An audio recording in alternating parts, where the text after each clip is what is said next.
Welcome back mga kasangbahay. Kayo ay nanonood pa rin sa programang Bayanihan.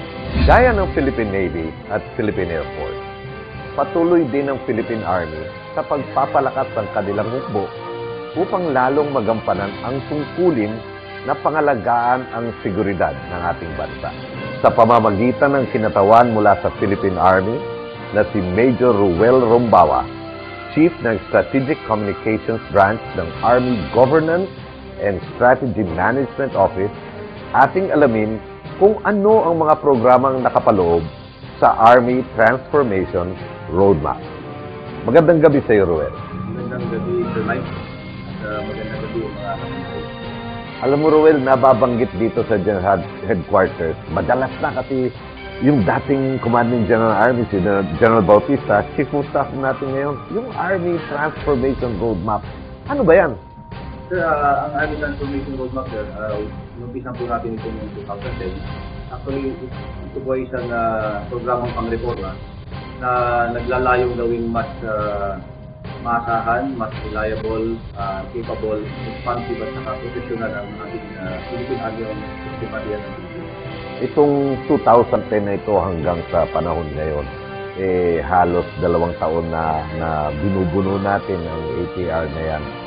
Ano na ang mga nangyayari within that time frame? Bago po natin puntahan yung mga detalye, sir. Ang Army Transformation Roadmap ay nakapasok sa tinatawag natin Performance Governance System.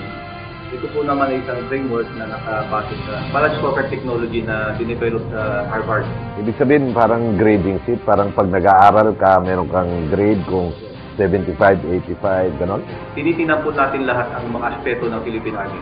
Kung kaya po dati, ang concentration lang po ng Army ay sa capability development o yung pag-acquire ng mga bagong weapons, ng mga gamit.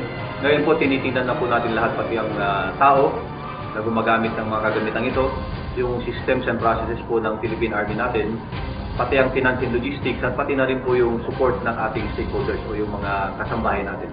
Nabanggit mo, Ruel, yung salitang performance. So ngayon, isinusukat natin yung performance at ito ay nakapaloob sa Transformation Roadmap. Ito ba yung performance ng individual na sundalo o ng unit? Parehas po, sir. Performance ng unit at the same time performance din po ng individual na mga sundalo natin. Maganda pong baliktanaw natin na ang framework ay nakabasa din sa good governance principle, which is yun po yung nakapaloob din sa security sector reform na gustong i-implement ang ating government ng naglatag po tayo ng 18-year strategic plan. So ang vision po natin pagdating ng taong 2028 ay maging world-class ang Army at ito ay maging source ng national pride. Yung bagong hinirang na Commanding General ng Philippine Army, si General Cobales, ano ang kanyang pananaw dito sa Army Transformation Roadmap? When he started leading the Army, ang concentration naman po niya ngayon ay palakasin ang infantry squad at bigyang o ma-empower ang mga NCOs, which is nakapaloob din po sa mga layunin ng Army Transformation. Yung sinasabi ni Ruel kanina na scorecard, di ba? Sinong nag-grade? Meron po tayong tinatawag na enterprise o Army level scorecard. Ito po ay minamanage ng Commanding General. So, ang ginawa po natin, pinascade. Cascading po ang tawag natin. Yung binaba, gano'n, parang gano'n. Kung kaya't yung mga G-staff o yung mga key offices ng headquarters, meron na rin po silang subsidiary scorecard na tinatawag. Nagkaroon na rin po tayo ng third level cascading.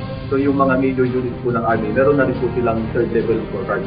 Ang layo niyan ba ay paabutin hanggang sa pinakamaliit na unit ng Philippine Army sa field? Yes, sir. Actually, sir, ang objective natin sa lahat ng kagaya po ng Philippine Navy at lahat po ng mga agencies ng government na sumusunod sa performance governance system. Ang target po natin, lahat po ng sundalo magkaroon ng tinatawag natin personal governance scorecard. Ngayon na yung dating Commanding General ng Philippine Army, si General Emmanuel Bautista, ay siyang Chief of Staff na natin ngayon. At dito sa General Headquarters, lagi niyang nababanggit yung professional development at saka yung security sector reform. Ito ba ay hango sa Army Transformation Roadmap na kung saan dapat lahat tayo standard yung ating professional development? Ang ginagawa po natin dito ngayon, tinitingnan po natin, hinahanap po natin ang mga kakayahang dapat lalong mapabuti para po ang mga sundalo natin mas makakapagbigay ng contribution sa IPSP. So, ibig sabihin yan, dahil dito sa IPSP, sinasabi natin yung primacy of human rights. Yan ba yung nakapaloob din sa Transformation Roadmap? Opo, kasama po yan dun sa Character Development Program ng ating Personnel Division, kung saan lahat po ng mga capability development o capacity building training, yan po pumapasok yan. Tinuturuan po natin sila ngayon kung paano po makibagay. Kasama na rin po yung training po sa human rights. So, dapat yung mga kasundalohan natin ang nangunguna na nagpapakita sa taong bayan na nirerespeto natin. Maski yung stoplight lang, di ba? Maski yung it sends a very good signal, yung kung kailan tayo tatawid, ano ang ating pananaw sa mga simpleng batas ng ating pamahalaan. Ang sabi po ni Jan Bautista, gusto nating i-inspire o bigyan ng inspirasyon ng hindi lang yung sarili natin, kundi po yung Pilipino people. Alam mo, Roel, yan ang pinakatumpak. At ito ang nakikita natin na tamang gawain ng ating hukbong sandatahan ngayon sa mga panahon ito. Ang lahat ba ng mga military officers sa ranggo mo na major, middle level, ganyan din yung kanilang kaalaman sa roadmap.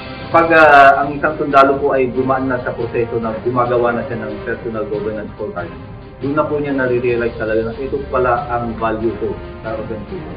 Naililink na po niya yung sarili niya doon sa strategic vision. Meron ba tayong mga kasamahan na tumutulong sa atin bukod sa mga kasundalahan natin dito sa Transformation Roadmap? Tayo lang bang gumawa nito? O meron bang mga stakeholders na nag-guide sa atin dyan? Inintrodus po ng Institute for Solidarity in Asia. Ito po ay pinangungunahan ni Dr. Stanislao. Sila rin po ang tumulong sa Philippine Navy. Sila rin po ang tumutulong sa Philippine National Police sa transformation program nila.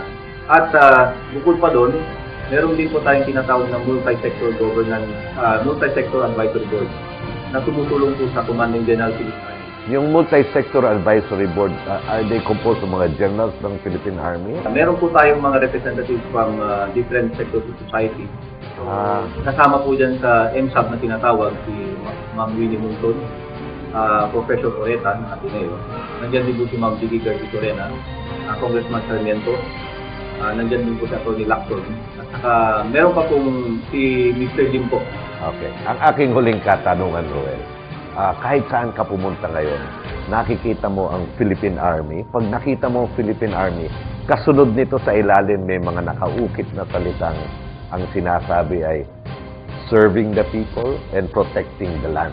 Motto ba kung tawagin yan? Ano ang relationship ng ATR sa serving the people and securing the land? Yung serving the people and securing the land, yun po yung tinatawag nating core purpose ng Philippine Army. Nakalagay po yan sa tinatawag nating governance charter ng Philippine Army kung saan nakikita natin yung mga bakayang prinsipyo at mga foundational principles na sinusunod ng Philippine Army. So lahat po yan, yun po yung naniniwala tayo ng mga enduring qualities ng Philippine Army. Maraming salamat, Roel. Your parting word?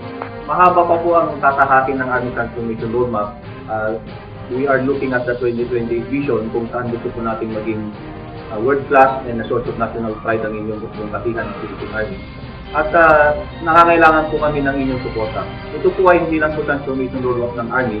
Ito rin po ay isang ambag natin upang makatulong tayo dun sa minimizili nating government na inclusive economic growth. You can support the Army Transformation Roadmap. You can contact the Army Governance and Strategy Management Office. At pag-usapan po natin kung paano po natin i-pursue ang ATR at ang vision naman. Alam mo, Roel, ang aking pananaw sa ngayon, parang gusto kong sabihin na napakagandang maging major ulit. You know, maging junior officer ulit. Especially nakikita natin ang mga middle level officers sa katulad mo ay mayroong kaalaman at meron na kayong gusto, may direksyon at nandyan yung sigasig. At ako yung sumasaludo kasama ng ating programa sa mga junior officers like you. At iniaasa namin ang future ng ating hukbong sandatahan sa mga katulad ninyo. Once again, maraming salamat. Mga kasangbahay, tunay na ang napakagandang layunin ng Army Transformation Roadmap ay magdadala sa isang magandang kinabukasan. Ito ay kinakailangan natin para makamtam ang isang world-class Philippine Army para sa kapakanan ng ating bansang Pilipinas. Stay tuned mga kasambahay sa ating pagbabalik. Atin namang pag-uusapan ang programa ng hukbong katihan na may kaugnay sa karapatang pantao.